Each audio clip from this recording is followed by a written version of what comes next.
Hola, ¿qué tal? ¿Cómo estás? Esto es Big Four y aquí hablamos de jazz.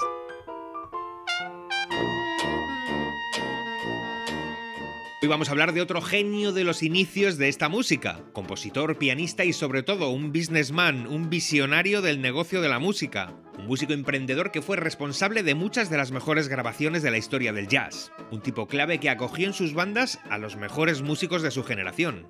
Hoy hablamos del gran Clarence Williams. Clarence Williams nace en Plaquemine, Luisiana, el 8 de octubre de 1898. Era hijo de Dennis y de Sally Williams. Dennis, su padre, era un contrabajista, por cierto. Desde muy pequeñito era muy aficionado a la música y empezó a tocar el piano cuando contaba con apenas 8 años. Le gustaba tanto que tuvo siempre clarísimo que quería dedicarse a esto del mundo del espectáculo. Sobre los 10 años ya empezaba incluso a componer canciones. De hecho, vendió algunas de sus partituras con aquellas edades por allí, por su vecindario. Tipo que ya desde muy joven ya empezaba a pensar en esto del dinerito y la música, a ver cómo ganarse un poco la vida con ello, ¿no? Y lo hacía tan bien que a los 12 años recibe una oferta muy importante, acordaos, un niño de 12 años, ¿eh? Recibe una oferta para trabajar con Billy Kersan. Billy Kersan era un actor de espectáculos, de vodevils, que había alcanzado notable popularidad con su trabajo, convirtiéndose pues, en una cara muy popular dentro del mundo del espectáculo. Clarence debía acompañar con el piano durante el show a este actor. Así que sin dudarlo un instante cogió y dijo yo me largo y se marchó de su casa, pues eso, a la edad de 12 años dejó su casa para marcharse con aquel show a recorrer pues toda Nueva Orleans o incluso salir por donde fuese, donde le llevase el arte. Lo tenía muy claro, la verdad, y tenía muchas ganas de hacerlo y de hecho lo hizo. Por supuesto, al principio pues no le daba el dinerillo como para poder vivir holgadamente, ¿no? Así que, pues además de trabajar con este actor, lo que hacía que era, pues bueno, pues trabajar pues como limpiabotas o como lo que encontrase para conseguir unos cuantos dólares, claro. Enseguida empezó a irle muy bien con aquel show. Empezaba a destacar ya como pianista e incluso como cantante, que le dejaba cantar algunas veces. Y claro, enseguida empezó a dar la nota y llegó a convertirse en el maestro de ceremonias del show de Billy Kersan. Así que muy pronto empezó él mismo a organizar pues, ciertos eventos y a trabajar para diferentes garitos dentro de Nueva Orleans. Era capaz de montar pues eso, conciertos o actuaciones de cualquier tipo, haciéndole ganar un montón de dinerito a la mayoría de los locales, claro. También incluso componía ya arreglos para otras personas, para otras bandas. Tanto que montó su primera compañía musical con el violinista Pirón allá por 1917. El violinista tocaba en la banda en la que estaba también Sidney Bechet y necesitaban un buen pianista y arreglista para aquel proyecto. Y claro, le hablaron tanto de Clarence Williams que bueno, pues enseguida contactaron con él y se unió al equipo de aquella banda con Sidney Bechet ya dando guerrita por allí con su clarinete y su saxofón. Que ello le permitió entablar una muy buena relación con aquel violinista, con Pirón, lo cual pues al final llegaron a la conclusión de que querían ser socios en esto del negocio de la música. También Pirón era un tipo bastante inteligente para esas cosas, muy metido en el mundillo de la organización de eventos y esas cosas, claro. Así que le convenció y montaron su primera compañía musical. Era algo parecido a una editorial. Lo que hacían era vender las partituras, tanto de sus propios arreglos como otros arreglos de otras personas, y comercializarlas para que otras bandas las tocasen o las grabasen. Ya empezaba a funcionar la industria discográfica.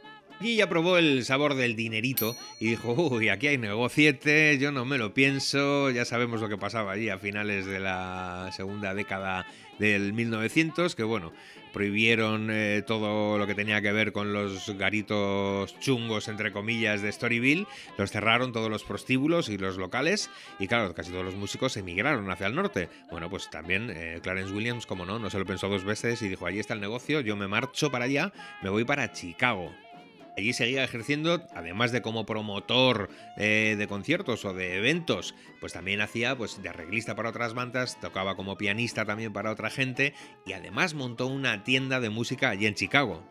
El tío era una mente inquieta y ya hemos dicho, era un emprendedor nato, no podía parar. Mientras otros quizás se gastaban toda la pasta en bebidas y en mujeres y en drogas, bueno, pues Clarence Williams lo invertía todo en su compañía, en su negocio, en su imperio. Como ya hemos dicho, la industria de grabar discos pues ya empezaba a funcionar. Clarence Williams se especializó en el blues grabado por las artistas negras de la época. De hecho, fue el promotor de que hoy tengamos las grabaciones de Bessie Smith, por ejemplo, o de Eva Taylor, con la que se casó unos años más tarde. La industria de la grabación, como hemos dicho, ya estaba en pleno auge desde que en 1917 se grabase el primer disco de jazz de la historia. Pues bueno, Clarence Williams se dio cuenta de que ahí había, como hemos dicho, bastante pasta, y sobre todo cuando un día recibió un cheque por $1.600. Había una banda que había comprado una de sus partituras y la había grabado en un disco y había tenido un notable éxito. Dijo, a ver, si yo escribo música y esta música la graban otras bandas y hacen un disco y ese disco se vende mucho, ¿yo recibo dinero?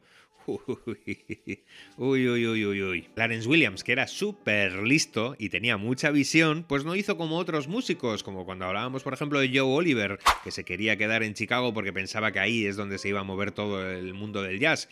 Clarence Williams era más listo y sabía que ahí, en Nueva York, se estaban moviendo muchas cosas y tenía toda la pinta de que desde allí el jazz se iba a abrir al resto del mundo. Así que no se lo pensó y dijo, aquí de Chicago me marcho a Nueva York, hasta luego, Lucas. En Nueva York estuvo trabajando para Victor Records haciendo de supervisor de las grabaciones de blues afroamericano. Pero no solo eso, debido a su personalidad y a que lo hacía muy bien, la verdad, pues enseguida se convirtió en uno de los AR de la compañía. El AR de una compañía discográfica es la persona que se encarga de buscar el talento para que grabe en esa discográfica, ¿no? Bueno, pues él es el que se encargaba de decir, un tipo que se llama Louis Armstrong, ven para acá, que vamos a grabar aquí una cosita. Hombre, un tipo que se llama Sidney Bechet, ven para acá, que vamos a grabar aquí otra cosita. Este era el que recogía todo aquel talento que conocía por allí y decía, venga, venid para acá, que vamos a marcar aquí una era dentro de la historia de la música.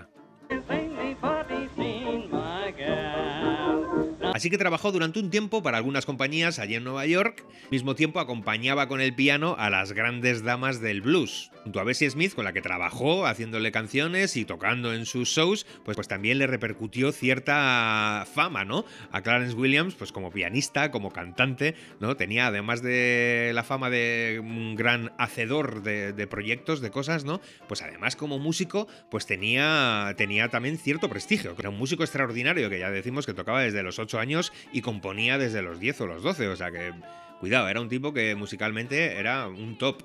También era muy cuco, es verdad, porque para los negocios ya sabemos cómo era Clarence Williams, ya vamos sabiendo cómo era, ¿no?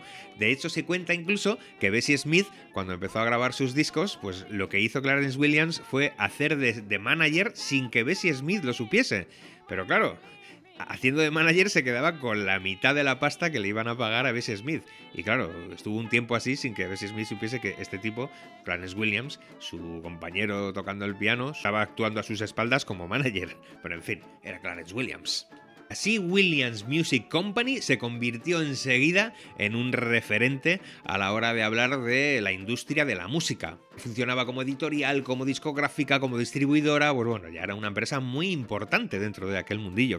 El carácter emprendedor de Clarence Williams empezaba a dar sus frutos ya de una manera muy importante. Por aquella época, Clarence Williams, ya veis cómo es el ego, se presentaba a sí mismo en las tarjetas de visita que tenía, donde ponía su nombre, Clarence Williams, tal, ponía Clarence Williams, el originador del jazz y del boogie woogie.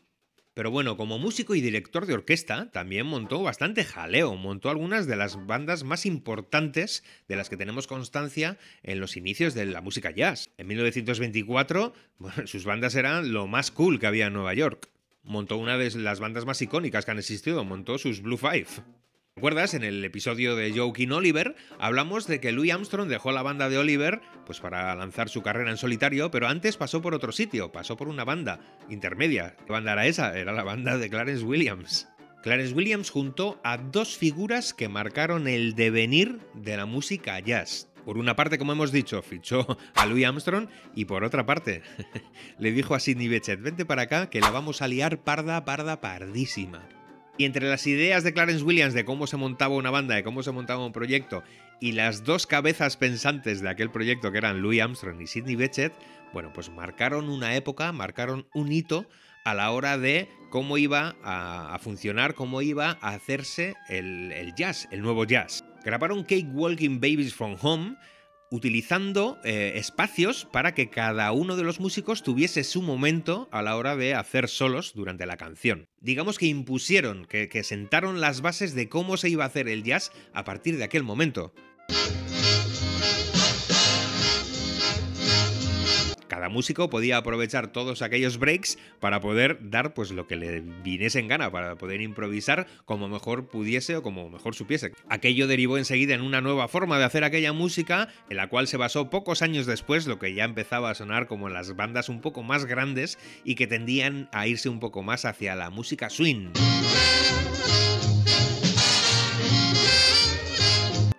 Pues de aquí parte todo, de la cabeza pensante de Clarence Williams, de Louis Armstrong, de Sidney Bechet. Pero de swing ya hablaremos un poco más adelante cuando vayamos atravesando los años de todas estas décadas. Clarence Williams grabó junto a aquellos músicos algunas de las piezas más paradigmáticas de la historia de la música jazz. Es el compositor de estándares como Sugar Blues, Royal Garden Blues, Baby Won't You Please Come Home, que ya digo que están ahí en el top de los grandes estándares de la música hot jazz.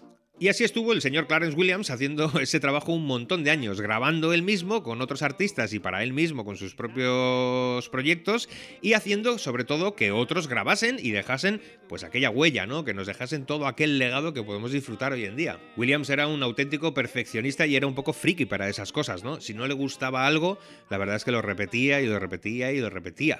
Solo así se puede explicar que de algunas de sus canciones hay varias versiones, de varias de sus canciones hay varias versiones. Por ejemplo, The Cushion Foot Stomp, que es uno de los temas también pues, más clásicos de la historia del hot jazz, pues hay al menos 3 grabaciones distintas, todas ellas con músicos diferentes, todas ellas grabadas en estudios diferentes y todas ellas grabadas en el plazo de 1 o 2 o 3 días. ¿Qué se cuenta? Pues se cuenta que Clarence Williams, cuando grababa algo y veía que no le acababa de convencer cómo había quedado, pues lo que hacía era marcharse del estudio, cruzar la calle, irse a otro estudio y decir, a ver, tú, venid, vamos a grabar esto. Y lo grababa otra vez. ¿Que no le gustaba? Pues se marchaba 4 manzanas más abajo y volvía a hacerlo otra vez. Claro, él tenía una gran empresa, podía hacer lo que le diese la gana. Claro. Y si escuchas esas 3 versiones, por ejemplo, dices, joder, pues es que las 3 son extraordinarias, ¿no? Pero bueno, así era Clarence Williams, como muchos otros artistas, que bueno, pues eran gente muy perfeccionista, que le gustaban las cosas muy bien hechas, o bueno, por lo menos como a él le gustaban que fuesen. Lo cierto es que Clarence Williams hizo muchísimo, tanto por su carrera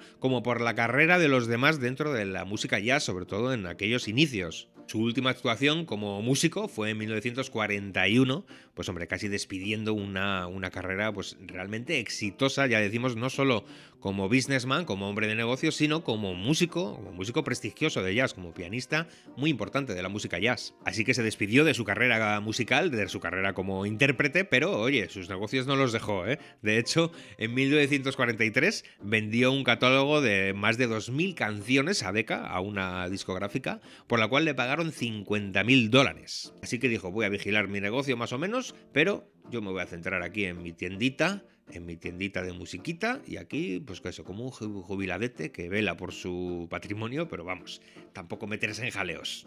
Y así, viviendo pues como una persona medio jubileta, al pobrecillo en 1956, pues resulta que le atropella un taxi. Ya ves tú, a esas edades, que parece que no, pero por aquel entonces tener una edad de 60, 70 años, pues hombre, eras ya una persona muy mayor. Hombre, que te atropelle un taxi pues le causó pues un problema bastante gordo, ya no físicamente, sino que mentalmente le afectó muchísimo aquel accidente. El businessman más importante de la década de los 20, de la década dorada del jazz tradicional, pues hombre, estaba dejando un poco de ser quien era. Así que poco a poco se fue apagando hasta que en 1965 fallece en Queens, en Nueva York. Y fue enterrado en el cementerio de St. Charles, en Long Island. Por si quieres ir algún día a visitar su tumba, pues ahí está. Una vida fundamental, la de Clarence Williams, dentro de la historia de la música jazz, sobre todo del jazz de los inicios. El primero en dedicarse un poco a convertir todo aquel arte, toda aquella genialidad, pues en dinerito, ¿no? En patrimonio, pues para los músicos que ya bastante tenían, que venían de la pobreza, la inmensa mayoría venían de la pobreza más absoluta. Bueno, pues este hombre fue un poco el que se encargó de, además de conseguirles su patrimonio, de enseñarles, o intentar enseñarles, porque no con todos lo consiguió, ¿no? Pues cómo se gestionaba esto del negocio de la música. Un tipo al que le deben la mayoría de las grandes estrellas de la época, Louis Armstrong, Bechet, todos los grandes musicazos de aquella época, le deben muchísimo a Clarence Williams, no solo por haberles dejado tocar en sus bandas, sino por ser el hacedor de sus sueños, ¿no? El que permitió que pudiesen grabar y dejar inmortalizado de manera eterna pues todo su arte, ¿no? Lo que hicieron en aquellos años. Recomendable totalmente, como siempre os digo, escuchar toda la discografía que hay, muchísima, es vastísima, es extensísima la discografía que hay de aquellos años, de aquella música, ¿no? Pero bueno, id poco a poco y disfrutadla. Ya sé, a los que no sois muy frikis del jazz, seguramente os sonará extraño, porque son grabaciones, ya digo, que tienen más de 100 años, pues imaginaos cómo están, ¿no? El sonido. Pero haced un poco de abstracción y decir, voy a intentarlo un día. Y luego me lo cuentas, lo pones por ahí abajo en comentarios, después de haberte suscrito, darle al like y todas esas cosas, hombre. Nos vemos en el siguiente Big Four. ¿Hablando de qué? Pues de otra de las grandes estrellas de esta musicota. Ya te irás enterando. Hasta luego. Adiós, adiós, adiós, adiós, adiós, adiós.